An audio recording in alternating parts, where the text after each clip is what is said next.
الرحمن علم القرآن خلق الإنسان علمه البيان الشمس والقمر بحسبان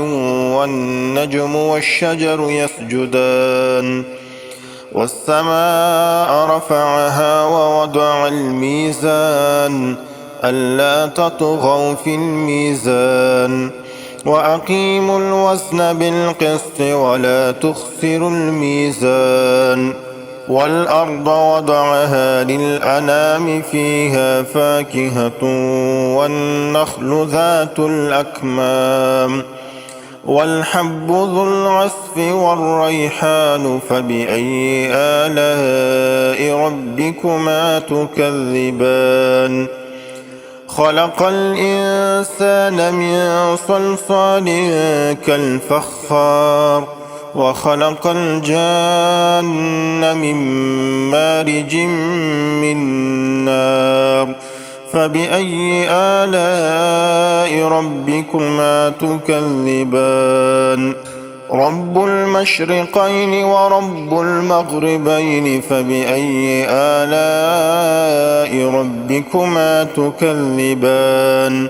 مرج البحرين يلتقيان بينهما برزخ لا يبغيان فبأي آلاء ربكما تكذبان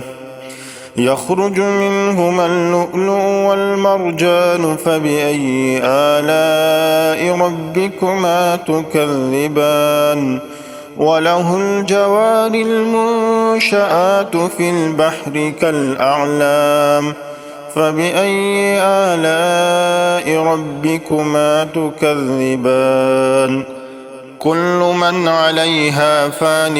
ويبقى وجه ربك ذو الجلال والإكرام فبأي آلاء ربكما تكذبان يسأله من في السماوات والأرض كل يوم هو في شأن فبأي آلاء ربكما تكذبان سنفرغ لكم أيها الثقلان فبأي آلاء ربكما تكذبان يا معشر الجن والإنس إن استطعتم أن تنفذوا من أقطار السماوات والأرض فانفذوا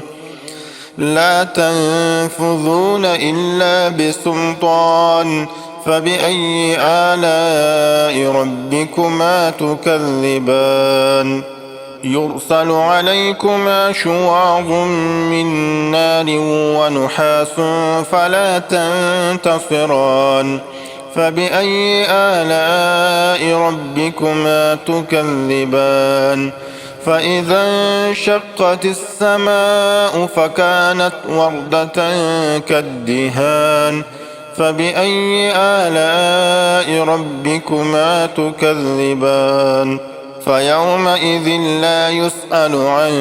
ذنبه إنس ولا جان فبأي آلاء ربكما تكذبان يعرف المجرمون بسيماهم فيؤخذ بالنواسي والأقدام فبأي آلاء ربكما تكذبان هذه جهنم التي يكذب بها المجرمون يطوفون بينها وبين حميم آن فبأي آلاء ربكما تكذبان ولمن خاف مقام ربه جنتان فبأي آلاء ربكما تكذبان ذواتا أفنان فبأي آلاء ربكما تكذبان فيهما عينان تجريان فبأي آلاء ربكما تكذبان فيهما من كل فاكهة زوجان فبأي آلاء ربكما تكذبان متكئين على فرش بطائنها من استبرق وجنى الجنتين دان فبأي آلاء ربكما تكذبان فيهن قاصرات الطرف لم يطمثهن إنس قبلهم ولا جان فبأي آلاء ربكما تكذبان كأنهن الياقوت والمرجان فبأي آلاء ربكما تكذبان هل جزاء الإحسان إلا الإحسان فبأي آلاء ربكما تكذبان ومن دونهما جنتان فبأي آلاء ربكما تكذبان مدهامتان فبأي آلاء ربكما تكذبان فيهما عينان نضاختان فبأي آلاء ربكما تكذبان فيهما فاكهة ونخل ورمان فبأي آلاء ربكما تكذبان فيهن خيرات حسان فبأي آلاء ربكما تكذبان حور مقصورات في الخيام فبأي آلاء ربكما تكذبان لم يطمثهن إنس